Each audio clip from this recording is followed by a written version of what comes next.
Hello everyone, welcome back to our YouTube channel scholar Aarti. आज की इस वीडियो में हम पढ़ने वाले हैं political idea of ancient India के यूनिट नंबर 4, जिसमें हम पढ़ेंगे षटगुण्य पॉलिसी। षटगुण्य नीति क्या है, इस नीति का नियम कैसे बना, कैसे आज भारतीय राजनीतिक में कोई भी विदेश नीति निर्माण में किसी भी देश के संबंध षटगुण्य पॉलिसी में भी रेलिवेंस है।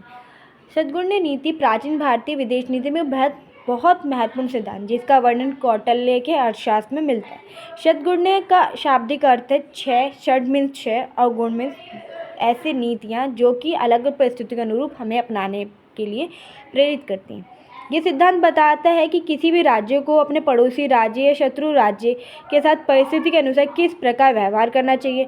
कौटिल्य ने कोई भी राज्य अपने शक्ति, संसाधन, मित्र, शत्रु किसी भी स्थिति का आकलन करके इन 6 नीतियों का उपयुक्त रूप से अपना सकता है और चयन कर सकता है। षटगुण्य नीति जो है यथार्थवादी दृष्टिकोण पर आधारित है और इसका मुख्य उद्देश्य राज्य की स्थिरता, सुरक्षा और विस्तार को सुनिश्चित करना है। ठीक है। षटगुण्य नीति की अगर 6 नीतियों के बारे में बात करें तो कौटिल्य के अनुसार किसी भी राज्य की विदेश नीति इन 6 नीतियों में, क्योंकि किसी भी राज्य की नीति विदेश नीति वो स्थिर नहीं होती है, बल्कि वो अंतर्राष्ट्रीय परिस्थिति के अनुसार, शक्ति संतुलन, राष्ट्रीय हित के अनुसार बदलती रहती है और प्रभावित होती है। इसलिए उद्देश्य से उन्हें जो होता है षटगुण्य नीति के 6 अंगों का उल्लेख किया। ये 6 नीतियाँ राज्य के विभिन्न राजनीतिक, सैन्य परिस्थितियों में उचित निर्णय लेने में मार्गदर्शित होती है। पहले आता है संधि।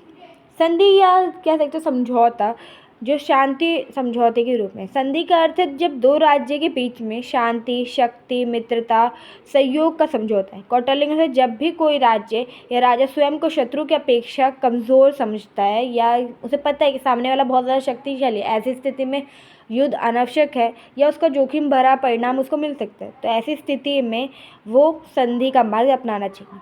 संधि केवल शांति स्थापित करने का साधन ही नहीं है, बल्कि यह राजनीतिक रणनीतिक उपाय है। इसके माध्यम से राज्य समय के साथ जो होता है प्राप्त कर सकता है, अपनी सैन्य व आर्थिक शक्तियों को सुदृढ़ कर सकता है और भविष्य के लिए एक बेहतर योजनाएं तैयार कर सकता है, अपने आप को शक्तिशाली बना सकता है, अपने आप को मजबूत इतना कर सकता है कि वो अपने प्रतिद्वंदी का सामना कर सके। कौटिल्य का मत है कि यदि संधि राज्य के हित की पूर्ति करती है तो उसे अपनाना चाहिए, चाहे वह स्थायी हो या अस्थायी रूप से। ठीक है। इसके अलावा ट्रीटी हो गया, विग्रह आता है। विग्रह यानी युद्ध की स्थिति या संघर्ष की नीति। विग्रह का अर्थ है शत्रु के विद्रोह, युद्ध करना या प्रत्यक्ष संघर्ष की नीति अपना। कौटिल्य के अनुसार जब राजा स्वयं को शत्रु के से भी अधिक शक्तिशाली समझता है कि शत्रु से बहुत ज़्यादा शक्तिशाली है, अगर वो युद्ध करता है तो उसके पक्ष में ही जो निर्णय रहेगा उसके पक्ष में रहेगा और विजय संभव है उसकी, तब उसे विग्रह यानी युद्ध करना चाहिए। विग्रह केवल क्षेत्रीय विस्तार के साधन ही नहीं है, बल्कि राज्य के सम्मान, सुरक्षा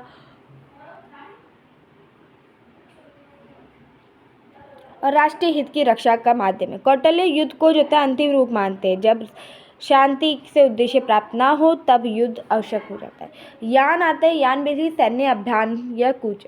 यान का मतलब क्या होता है, जब शत्रु से युद्ध करने से पहले की स्थिति और युद्ध और शांति के बीच की स्थिति है यान, जहाँ युद्ध की तैयारी की जाती है युद्ध में जाने से पहले। यान बेसिकली युद्ध और शांति के बीच की स्थिति, जैसे बताया मैंने, इसमें राजा अपने सैन्य को गठित करता है, उनके मनोबल, शत्रु सीमाओं को तक पहुंचता है, आवश्यकता पड़ने पर युद्ध की तैयारी करता है। यान का उद्देश्य केवल युद्ध करना ही नहीं है, बल्कि जो है शत्रु का दबाव बनाना, उसकी शक्तियों का प्रदर्शन करना कि किस प्रकार से उसकी शक्ति है, उस पर अपनी शक्तियों को प्रदर्शित करना कि हम तो उससे कितना ज़्यादा शक्तिशाली। ये सब कई बार जो होता है केवल सैन्य तैयारी देख कर ही शत्रु संधि करने के लिए बाध्य जाते हैं कि इतनी ज़्यादा उसकी सेना है तो भाई हमसे तो युद्ध होगा नहीं, तो कई बार वो ऐसी चीज़ें भी कर लेता है। ठीक है। आसन और संशय। आसन बेसिकली किसी भी प्रकार की जल्दबाजी में निर्णय ना लेना व उचित अवसर की प्रतीक्षा करने को संदर्भित करता है। जब राजा को लगे कि वर्तमान परिस्थिति युद्ध या संधि दोनों के लिए अनुकूल नहीं है, तब वह आसन की नीति अपनानी चाहिए। यह नीति धैर्य, विवेक, दूरदर्शिता पर आधारित है। इसमें राज्य अपनी शक्तियों को जो होता है संचित रखते हुए जो तय रणनीतिक घटनाक्रम का अवलोकन करता है और सही समय आने पर निर्णय लेता है। संशय या निश्चरण या संशय की नीति जो होते हैं किसी भी शक्तिशाली, जब हम जो बेसिकली प्रतिद्वंदी दो राज्य हैं उन दो में से कोई एक भी अगर कमज़ोर है तो ऐसी स्थिति में उसे युद्ध करने की बजाय किसी शक्तिशाली शक्ति राज्य का संरक्षण को स्वीकार। जब कोई राज्य अपनी सुरक्षा रक्षा करने में सक्षम ना हो तो उसे बाहरी खतरों का सामना करना पड़ता है, तब वो किसी भी शक्तिशाली राज्य का सहायता या सहयोग प्राप्त करे। कौटिल्य ने यह नीति जो है कमजोर राज्यों को अस्तित्व की रक्षा करने के लिए अत्यधिक महत्वपूर्ण है और संचय के माध्यम से राज्य को सैन्य आर्थिक राजनीतिक सहायता प्राप्त करता है। फिर द्वैत भाव, कोई भी विदेश नीति जो होते हैं एक नीति के ऊपर नहीं कायम रहती, वो हमेशा द्वैत भाव के आधार पर चलते हैं, दोहरी नीति।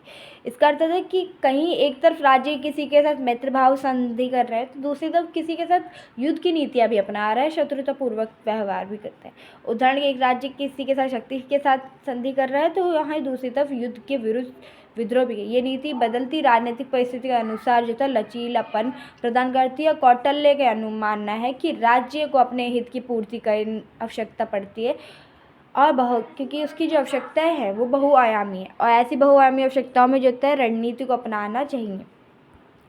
अब इसकी बात की जाए षटगुण्य पॉलिसी की क्या क्या इंपॉर्टेंस है, तो बेसिकली विदेश नीति को वैज्ञानिक व्यवस्था आधार प्रदान करता है जहाँ पर कोई भी देश जो है राजनीतिक परिस्थितियों को ध्यान में रखकर नीतियाँ अपना सकता है और एक सुव्यवस्थित और वैवाहिक ढांचा प्रदान करता है। ठीक है, राष्ट्रीय हित को सर्वोच्च रखता है। कौटिल्य के अनुसार किसी भी देश की राज्य का सर्वोच्च लक्ष्य अपने राष्ट्रीय हित की रक्षा करना चाहिए। षटगुण्य नीति में प्रत्येक अंग, चाहे वह संधि हो, विग्रह हो, आसन हो या संशय हो या द्वैत भाव, राष्ट्रीय हित को ध्यान में रखकर ही बनाया गया है। इस प्रकार ये नीति राष्ट्रीय सुरक्षा, राजनीतिक स्थिरता और आर्थिक समृद्धि को प्राथमिकता देते हैं।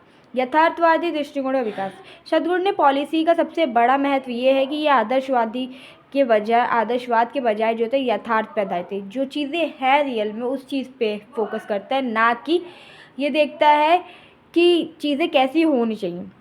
राज्य की सुरक्षा इसमें सर्वोच्चता रखी है, सुनिश्चित करता है कि राज्य सुरक्षित है। ये नीतियाँ का प्रमुख उद्देश्य है राज्य को बाहरी आक्रमण खतरों से सुरक्षित करना। संधि, संशय, द्वैत भाव जैसी नीतियाँ कमज़ोर राज्यों को कभी भी अपनी सुरक्षा सुनिश्चित करने का अवसर प्रदान करती हैं। वहीं विग्रह यान जैसी नीतियाँ जो होती है शत्रुता का सामना करने और उन्हें नियंत्रित करने में सहायता करती हैं।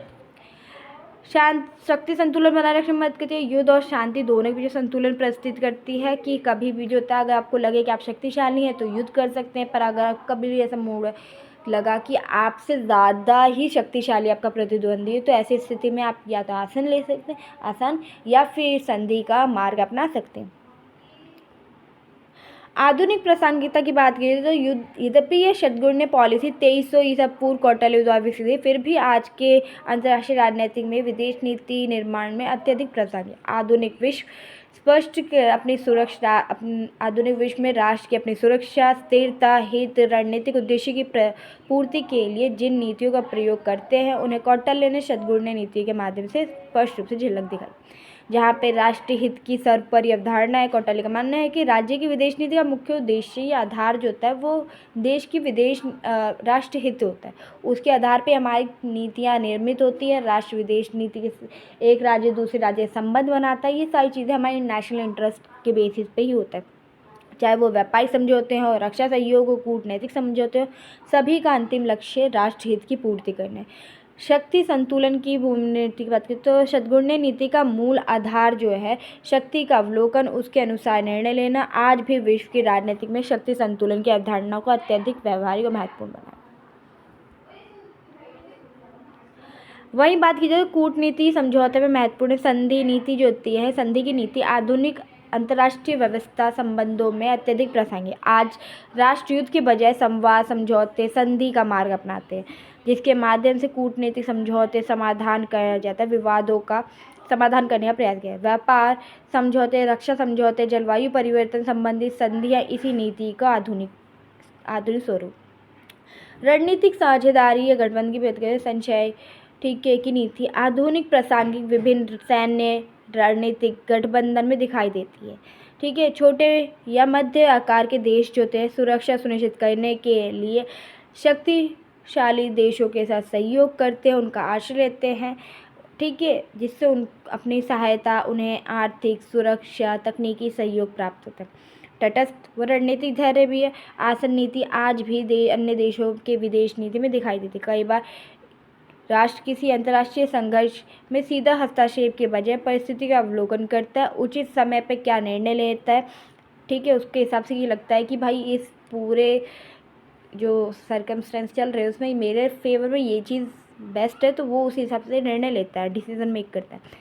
यह नीति जो था अनावश्यक संघर्षों से बचाने और संसाधनों की रक्षा करने में महत्वपूर्ण होती है।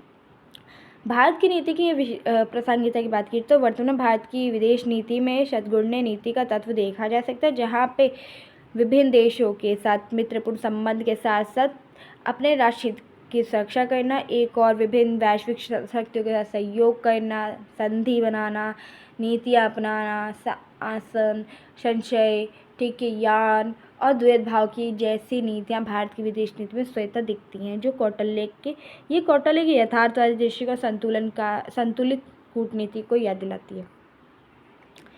Thanks for watching. मिलते हैं नेक्स्ट वीडियो में, जिसमें हम पढ़ेंगे दूध और बचे हुए टॉपिक जितने भी हमारे रह रहे हैं वो।